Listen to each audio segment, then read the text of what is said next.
ওই আযাজিল মুআল্লিমুল মালায়েকা যার উপাধি, আল্লাহ তাআলার আরশের দিকে হাত গোলা বাড়ায় বলে, প্রভু গো, তোমার এই ধ্বংসশীল ওই বস্তু থেকে আমরা পানা চাই।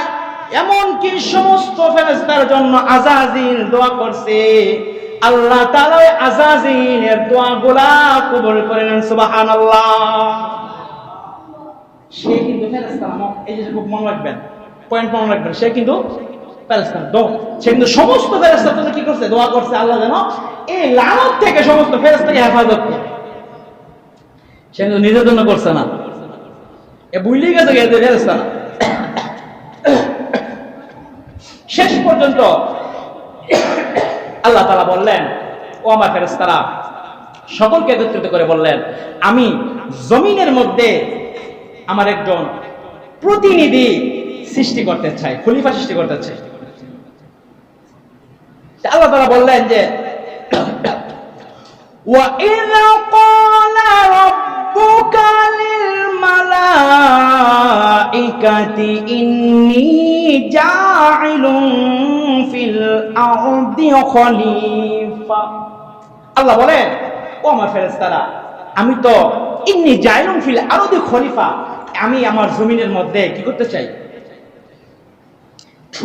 আদম বানাইতে চাই, মানুষ সৃষ্টি করতে চাই। তখন তারা বলল যে, আল্লাহ, আপনি যদি আপনার গোলামি আর একাত্মবাদের জন্য যদি আপনি তাদের সৃষ্টি করতে চান, কারণ আমরা তো উত্তম আপনার জন্য, কারণ আমরা যারা সেজদায় কিয়ামত পর্যন্ত সেজদায় কোনদিন নাফরমানি করে না, করবো কেউ নাফরমানির যন্ত্রই নাই। বুঝছেন না কথা? নাফরমানির যে বিষয়, মানে যে যন্ত্রটা নাফরমানি হয়, এই মানে মূল বিষয় তার ভিতরে নাই, করবো কিভাবে? আপনি কি চান ফেরেশতা বলে, আপনি কি চান জমিনে আবার কি হয়? ফিতনা, ফাসাদ, রক্তপাত হয়? তারা কিন্তু পূর্বে দেখছে জমিনে আসলেই কি করে? ফাসাদ শুরু করে। জিনের আগে এক জাতি ছিল, ইন করে নাম ছিল, ইন অথবা হিন, এরকম নাম ছিল। এবার আল্লাহ বলেন, ক্বালা ইন্নী আ'লামু লা আ'লামু মা লা তা'লামুন। আল্লাহ বলেন, ফেরেশতারা, ইন্নী আ'লামু মা, আমি যা জানি, মা লা তা'লামুন, তোমরা তা জানো না। লা তা'লামুন, তোমরা জানো না। বোঝা গেল যে আল্লাহ তাআলা কি তাদেরকে বলতে যে আমি অচিরে সৃষ্টি করতেছি, যেটা কি তোমরা বুঝবা না, হিকমত বুঝবা না। এবার আল্লাহ তাআলা বললেন, সমস্ত ফেরেশতার মধ্যে 4 জন ফেরেশতাকে আল্লাহ তাআলা বললেন, ফেরেশতারা রে, আমার সামনে উপবিষ্ট হয়ে যাও। আল্লাহ রাব্বুল আলামিন বললেন, ইয়া আমার ফেরেশতারা, আদম বানানোর জন্য আমি এই দুনিয়ার মাটিকে নির্বাচন করেছি। মাটি আনার জন্য আল্লাহ তাআলা 4 জন ফেরেশতার একজন ফেরেশতা জিবরাইলকে হুকুম করলেন, আরে জিবরাইল, এই দুনিয়ার জমিন থেকে আদম বানানোর মাটি নিয়ে আস। অমনি করে জিবরাইল আলাইহিস সালাম জমিনের মধ্যে আসার পরে তার কুদরতি হাত যখন জমিনে ফালালেন, জমিনের জবান খুলে যায়, জমিন কন্দন করতে লাগলেন আর বলতে লাগলেন, জিবরাইল, আমারে কোথায় নিয়ে যেতে চাও আর আমারে দিয়া তুমি কি করবা? অমনি করে জিবরাইল বলেন, জমিন, আল্লাহ তাআলা হুকুমে তোমাকে নিয়ে যেতে চায় আর তোমারে দিয়া মহান আল্লাহ তাআলার প্রতিনিধি আদম বানানো হবে। জমিন চিৎকার করে বলে, ফেরেশতারা রে, এই আদম সন্তান জমিনে আসার পরে ফিতনা ফাসাদ করবে, জাহান্নামী হবে, জাহান্নামের আগুনে জ্বলবে, আমি পারবো না।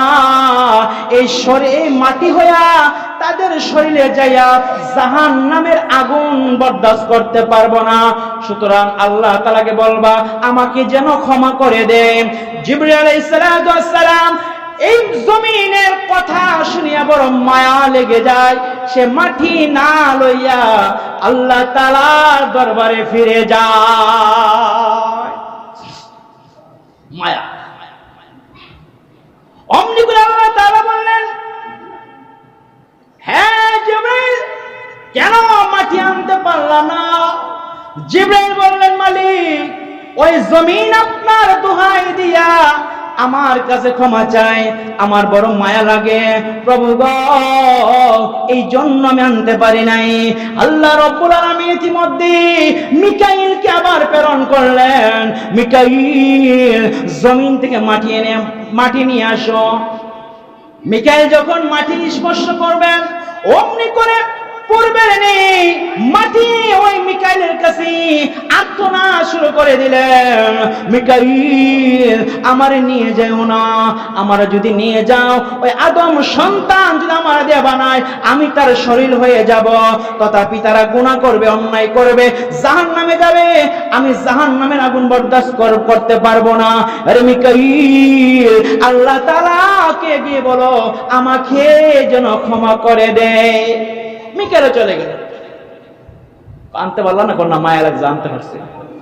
অমনি করে আল্লাহ তাআলা আবার তৃতীয় নাম্বার ফেরেশতা ইসরাফিলকে পাঠিয়ে দিলেন, আরে ইসরাফিল জমিন থেকে মাটি নিয়ে আসো। অমনি করে ইসরাফিল জমিনের মধ্যে যখন তার ডানা দিয়ে হাত দিয়ে মাটি তুলবে, অমনি করে জমিন আবার আর্তনাদ শুরু করে দেয়, আর ওইভাবেই করে দোহাই দিতে থাকে। ইসরাফিলও পারলো না, বড্ড মায়া লেগে যায় অন্তরে। আল্লাহ তাআলার কাছে গিয়ে বলেন, আল্লাহ গো, আমি তো মাটি আনতে পারলাম না। আল্লাহ রাব্বুল আলামিন বলেন, ইসরাফিল কেন আনতে পারলো না?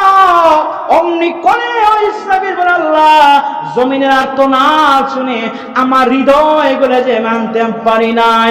অমনি করে আল্লাহ রাব্বুল আলামিন চতুর্থ ফেরেশতা আজরাইলকে বললেন, আজরাইল আদম বানানোর জন্য তুমি মাটি নিয়ে আসো জমিন থেকে। সুবহানাল্লাহ বলেন। নামটা হলে যখন ডর লাগে, আজরাইল। আজরাইল আয়েশা যেই মাত্র মাটি স্পর্শ করলো, জমিন তো আগের মতো কান্না শুরু করছে। কানলে কাম হইতো না, কানলে, কারণ আল্লাহ আমার হুকুম দিছে আর তোমার নিবার লাগে, তুমি কানলে কাম হইব?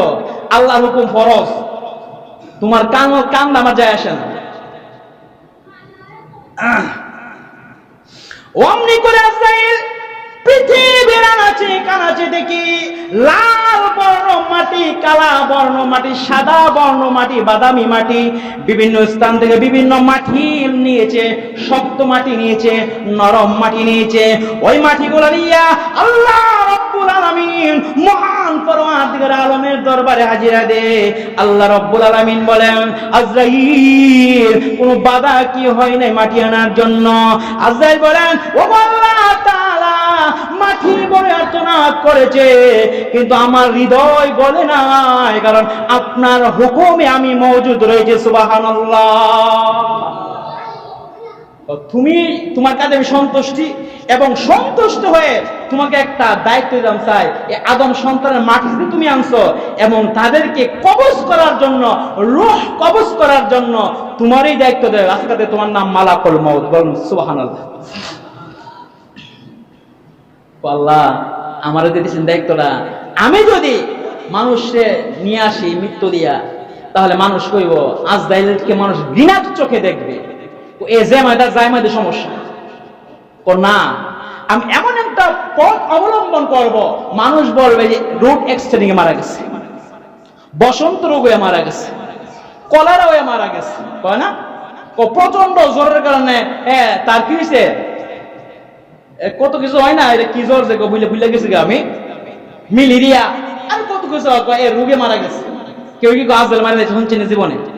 জীবনে সহ্য করে দিন যে আল্লাহ এই লোকটা আজরাইল মারা গেছে, কোনা রোড অ্যাক্সিডেন্টে মারা গেছে, নৌকা ডুবা মারা গেছে, ঠিক না?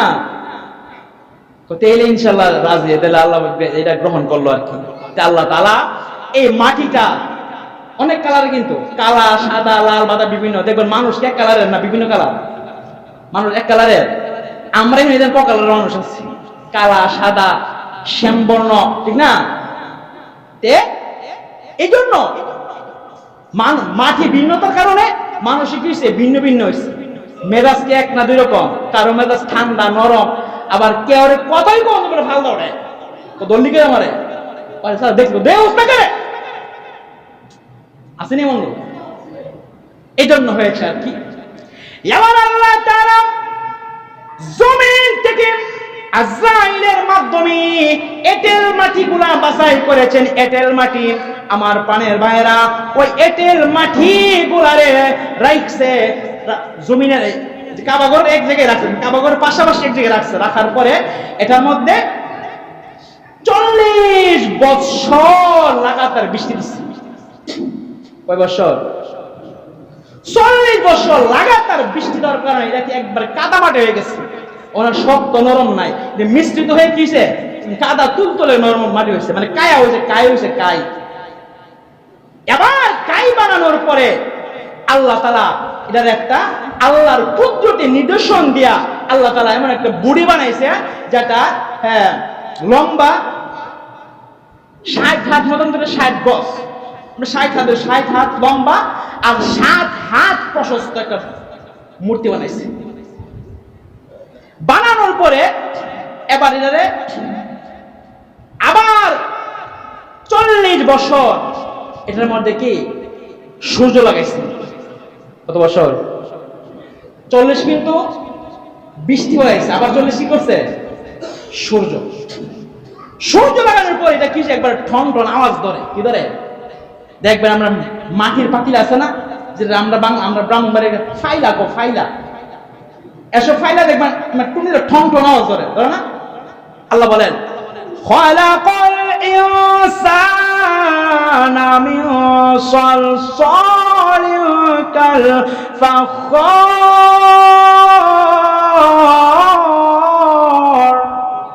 আল্লাহ বলেন আমি খালাকাল ইনসান, আমি মানুষ সৃষ্টি করছি মিন সালসালিন কাল ফাখার, শুষ্ক মাটির মৃত্তিকা থেকে, দেখি ঠন ঠন আওয়াজ করে।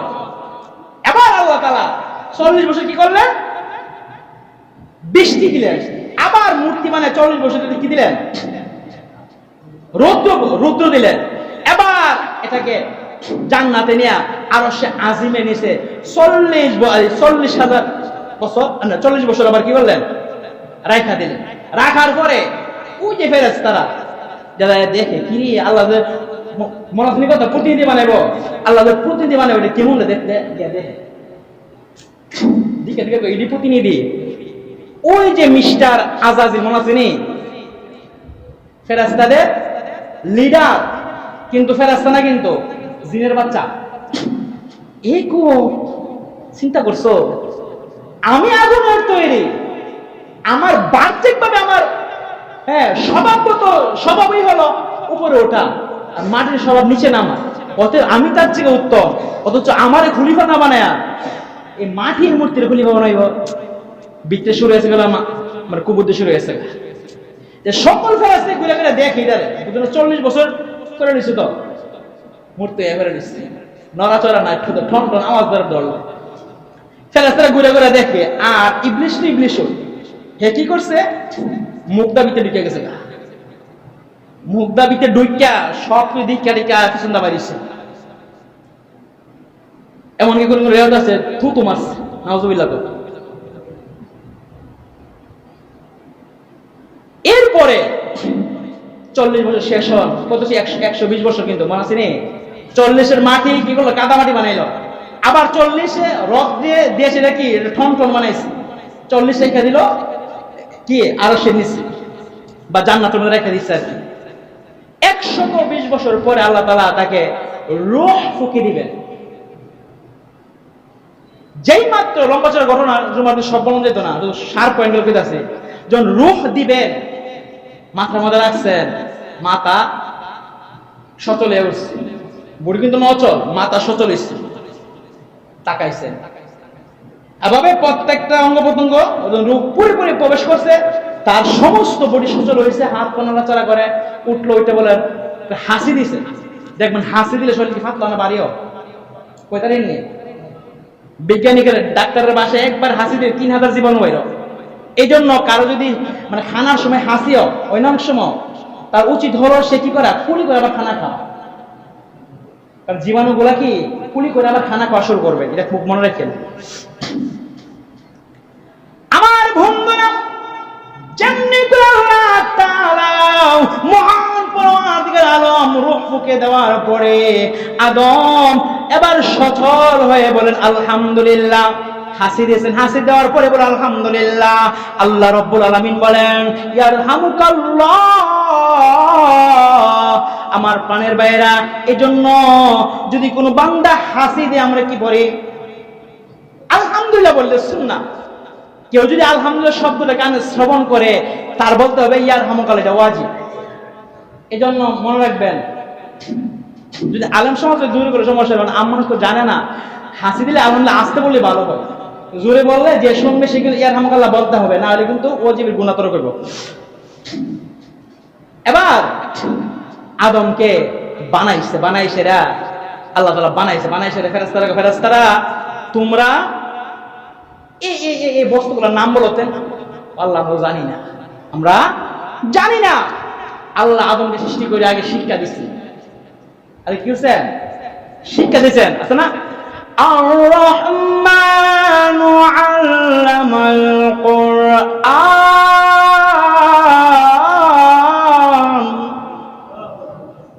আল্লামাল কুরআন আগে কি শিখাইছে? আবার কি খালাকাল ইনসান, এরপরে মানুষ বানিয়েছে। যেহেতু আদমকে বলছে তুমি বলছো এই বস্তুগুলোর নাম কি? আদম পটপট করে কয়ে বলে সুবহানাল্লাহ। আল্লাহ কি বুঝাইছেন? যে তোমাদের থেকে সে কি শ্রেষ্ঠ, অতএব তোমরা তাকে তাজমি সম্মান সূচক ভাবে সেজদা করো। সম্মান সূচক কি করো? অমনি করে সমস্ত ফেরেশতারা আল্লাহ রাব্বুল আলামিনের হুকুম পাইয়া সানন্দে সেজদা করলো। কিন্তু আমার প্রাণের ভাইয়েরা, ইবলিস কিন্তু সেজদা না করে দাঁড়াইলো। আল্লাহ রাব্বুল আলামিন বললেন, ইবলিস কেন তুমি সেজদা করলে না? আল্লাহ তাআলার জবাবে বলে আনা I M a good man. তো আমি তো বালা, আমি কি? আমি বালা। তো কেমনে বালা? যুক্তি দেয়, আগে যুক্তি দেয়। আগুনের স্বভাব উপরের দিকে, মাটির স্বভাব একটা মাটি ডিল দিবেন, পাওয়ার শেষ, অটোমেটিক নেমে যাবে। আর আগুন লাগাইছেন যে উঠতে উঠবে, গড় ফেরা গাছ ও গাছ ফেরা মনে করেন যে খেরের টাল লাগ দিতে হয় নামে। সে অহংকার করলো, আর আল্লাহ তাআলা তাকে চির জীবনের জন্য কি করলেন? ওই যে মনে আছিনি লানত জেলে হাসিল, এই যে দোয়া করে আল্লাহ সমস্ত ফেরেশতারা বাঁচাই দিও, এই নিজের কথা কোন কইছে না, এখন লানত আইসিনি এর উপরে, এত অমান্য করছেন আল্লাহর হুকুম। আল্লাহ বলছেন কি? আল্লাহ তাআলা বলছেন ওয়া ইয কুলনা লিল মালাইকাতি ইসজুদু লি আদামা ফাসাজাদু। আল্লাহ বলেন ফেরেশতারা উসজুদু লি আদামা, আদমকে সেজদা করো। সবাই ফাসাজাদু, সুতরাং সবাই কি করলেন? সেজদা করছে। ইল্লা ইবলিস, সে করলো না। সে চিন্তা করলো না সে আমার মালিকের সঙ্গে তর্কে জড়াইছে। এর বলে এটা যুক্তি আয় না, যুক্তিতে আয় না। আল্লাহ তাআলা চির জীবনের জন্য লানতের মালা পরালেন। ওই শয়তান বেটা বলে, আল্লাহ আমাকে চির জীবনের জন্য আপনি জান্নাত থেকে বঞ্চিত করে দিলেন, নিয়ামত থেকে বঞ্চিত করে দিলেন। ওগো মালিক, আমি তো একদিন আর 2 দিন নয়, মেলা দিন আপনার গোলামি করছি, আমার প্রতিদান দিতে হবে। আল্লাহ রাব্বুল আলামিন বলেন, তোমার যা খুশি তুমি চাইবা, আমি আল্লাহ তোমাকে সঙ্গে সঙ্গে তা অর্পণ করে দিব। দেখো সুবর্ণ সুযোগ, লাকি চান্স খাইছি তো একটা। যা চাওয়ার সব চাইছি, যে আমি কিয়ামত পর্যন্ত হায়াত চেয়ে দিলাম। তো মানুষের শিরায় শিরায় রগে রগে ঢুকতে চাই, দিলাম। যা যাওয়ার চাওয়ার সব চেয়েছি। আমার আল্লাহ বলেন, হ্যাঁ শয়তান শুনে রাখো, আমার বান্দা যদি ভুল করার পর আমি আল্লাহ তাআলার কাছে এসে বলে, ওগো মালিক, ভুল করে ফেলেছি, অন্যায় করে ফেলেছি, আমাকে মাফ করে দেন, আমি আর জীবনে কোনোদিন করব না। আমি আল্লাহ তাআলা চোখের পানিটা তার নাকের ডগা পার করতে দেই না, তার পূর্বে আমি আল্লাহ তাআলা আমার বান্দার গুনাহ মাফ করে একেবারে মাসুম বানায়া দে। আল্লাহ বলেন, আমার যারা নেক বান্দা তাদেরকে আমি কিছু করতে পারবো না। এই শুরু হলো শয়তানের চ্যালেঞ্জ।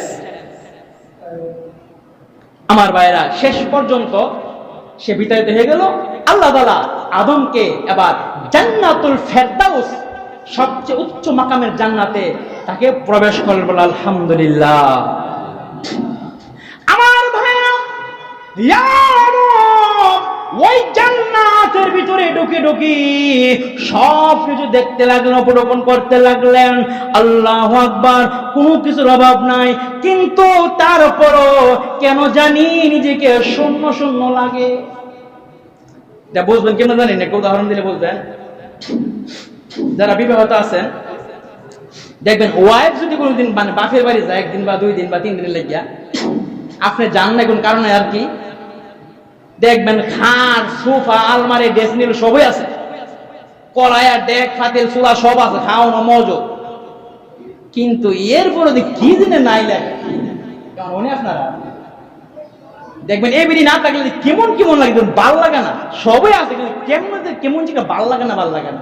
আদম ওরদে সব আছে হাতের নাগালে, কিন্তু কেড়ে ভাল লাগে না। আল্লাহ দেখতেছে নেই। অমনি করে আল্লাহ বলেন, ইয়া জিবরাইল, যাও আমার আদমের কাছে। আদমকে গিয়ে বল, কেমন আছে সে? জিবরাইল এসে বলেন, আরে আদম, আপনি কেমন আছেন? আলহামদুলিল্লাহ, ভালো আছি।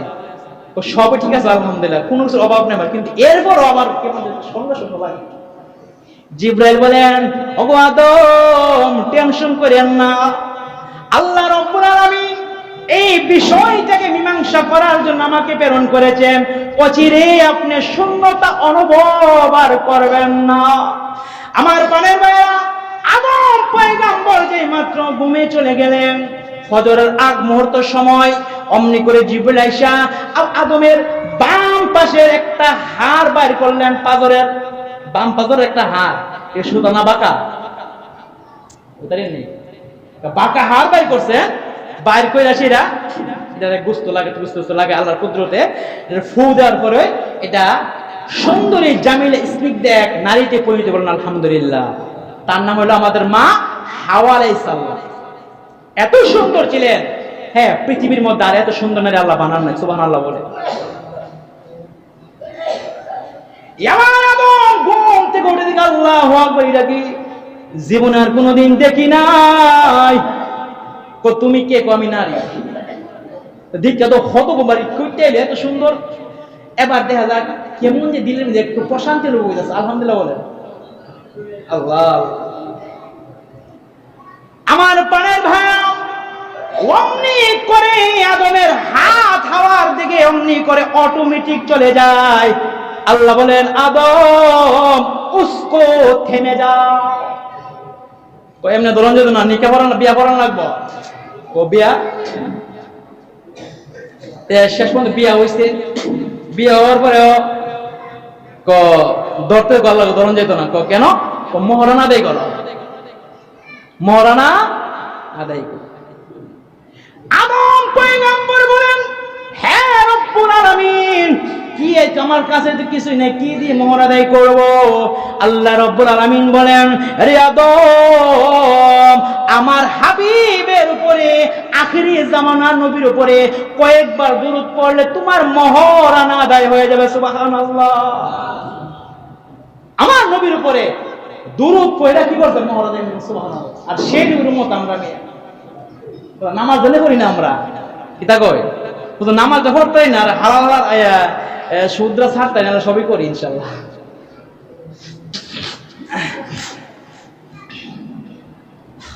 এবার আদম যে এবার আমার আর কোনো কি নাই, আর কোনো শূন্যতা নেই, এখন ভাল লাগে, প্রশান্তি লাগে, খুব ভালো লাগে, আরাম লাগে, সব যেমন এবং কি প্রফুল্ল মন হয়ে গেল। আলহামদুলিল্লাহ বলে। দেখবে আমার পানের ভাইয়েরা, যদি সংসারটা নেককার বিবি থাকে, সেই সংসারটার মধ্যে আপনি ঘরে প্রবেশ করলে কি শান্তি পাবেন। আর যদি নেককার বিবি না হয় দেখলে সমস্যা। আল্লাহ কোরআনে বলেছে নেককারের সঙ্গে আল্লাহ নেককার বিবি মিলাই দেয়। আপনি কেমন সেটা আপনি চিন্তা করেন, এমন একটা বিবি আপনার আসবে ইনশাআল্লাহ, আপনি যেমন আর কেমন এমন না তো মিলতো না, ক্যাটাগরি না মিলে চলবো।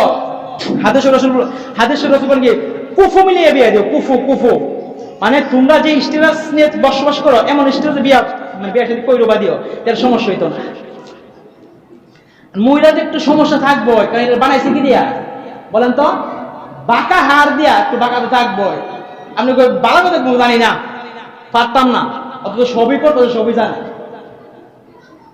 সুন্দর করে কইবেন করবো, হাট করে কইবেন পারতাম না, করতাম। আমার পানের ভাইরা, সেজন্য স্ত্রীর সঙ্গে ভালো ব্যবহার করে দুনিয়াতেও ইনশাআল্লাহ জান্নাতি গ্রাম পাবেন। আলহামদুলিল্লাহ বলেন। আপনি খাইবেন ইয়াবা, টানবেন গাঞ্জা, খাইবেন সুদ, খাইবেন ঘুষ, আর চিন্তা করবেন যে আমার বিবিটা যদি রাবিয়া মুসলিম তো হইতো আল্লাহ ভালো আছে, হইব নাকি? সম্ভব না। নিজে হাসান বসরিও তাহলে আল্লাহ রাবিয়া মুসলিম মিলাই দিব, নিজে আলীর মতো হন আল্লাহ ফাতেমার মতো মিলাই দিব।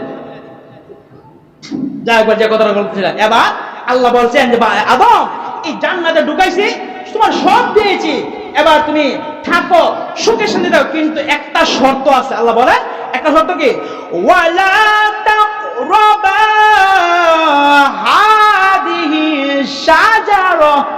আল্লাহ বলে লা তাকরাবা, তোমরা অবজন তার কাছে যেও না। কোনটা? হাদিহি শাজারা, শাজারা অর্থ গাছ, ট্রি। এই গাছটাকে যাও না, এটার ফল ভক্ষণ করো না, এটা শর্ত। আর সবকিছু করতে পারবা। আমার প্রাণেরা লম্বা করো না, কিন্তু সারসঙ্গে বলতেছি। এরপরে ওই দিক দিয়ে তো শয়তান যে জান্নাতে বাড়িয়েছে, এর তো তেলে বেগুনো জ্বলতাছে, আর করলোটা গীতা ওইলামটা গীতা আস্তা ফেরাস্তার সর্দার অনিল তার নামের কি শয়তান বিভিন্ন কৌশল অবলম্বন করে আদম এবং হাওয়াকে ধোঁকা দেওয়ার জন্য চেষ্টা চালাইতে লাগলো। আল্লাহু আকবার। শয়তান সুন্দর সাপের ভাবে চেহারা গ্রহণ করে জান্নাতের গেটের সামনে গিয়ে দাঁড়িয়ে দেখে ময়ূর বসা। ময়ূরটারে কয়, আরে ময়ূর, আমার এই জান্নাতের ভিতরে ঢুকার সুবিধা করে দাও। আদম যেখানে আছে আর কার অনুমতি নাই। শয়তান কয়, আরে তোমার এমন একটা দোয়াশি আমো জিন্দেগিতে মরতা না, আর তোমার বুড়া অন লাগতো না। ময়ূর একটু কাবু হয়ে গেছেন, বলে ঠিক আছে আমি পারবো না, কিন্তু সামনে একটা সাপ আছে, তার ভিতরে তার বর কইরা তুমি মানে যেতে সুবিধা হইবে। গেলেন সাপের কাছে। সাপ হয়ে কি কথা, আদম যেখানে আছে তোমাদেরকে দেওয়ার সুযোগ নাই। এবার করে দেখ তোর এমন দোয়া শিখামো যে দোয়া পড়লে কি তুই চিরঞ্জীব হয়ে যাবি, মরতি না, বড় হইতি না। না তারপরে পারতাম না। দেখ আমি একটা তোর কৌশল শিখাই, তুই হাঁ কর, আমি তোর ভিতরে ঢুকে দেখ, আমি তোর ভিতরে যেগুলো সে ভিতরে ঢুকে জান্নাতে প্রবেশ করছেন। করার পরে গিয়ে হাওয়ার লগে দেখা, মেয়ের আর মন শক্ত না নরম। হাজার যন্ত্রণা দিয়ে কইবেন যে তোমার আমি খুব লাইক করি, I like you and I love you. কোন যে একবার খুশি এতে খুশি করছেন, সব বুঝ লাগছে না, ঠিক নেই।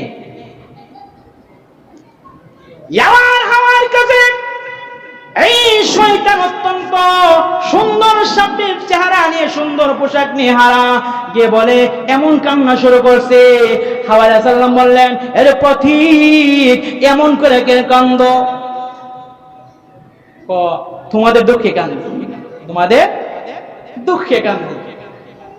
আমার দুঃখে না, তোমরা অচিরে এই জান্নাত ছেড়ে পৃথিবীতে আল্লাহ পাক পাঠাইবো। কেন জানো না? কে ওই যে গাছটা লা তাকরাবা হাদিস শাজারা, এই গাছটা দাঁড়ো তো না করো তোমরা, তাকরাবা দাঁড়ো দেও না, মানে দাঁড়ো গেলে এর ফল খাইলে তোমরা চিরঞ্জীব হয়ে জান্নাতের ভিতরে। এর জন্য আল্লাহ চাই না তোমরা চিরঞ্জীব হয়ে যাও, আল্লাহ চাই তোমরা এই ফল না খায় পৃথিবীতে যাইতা। কৌশলটা দেখছেন আমার ভাইয়েরা? আর অনেক কিছু এখানে হয়েছে ইনশাল্লাহ।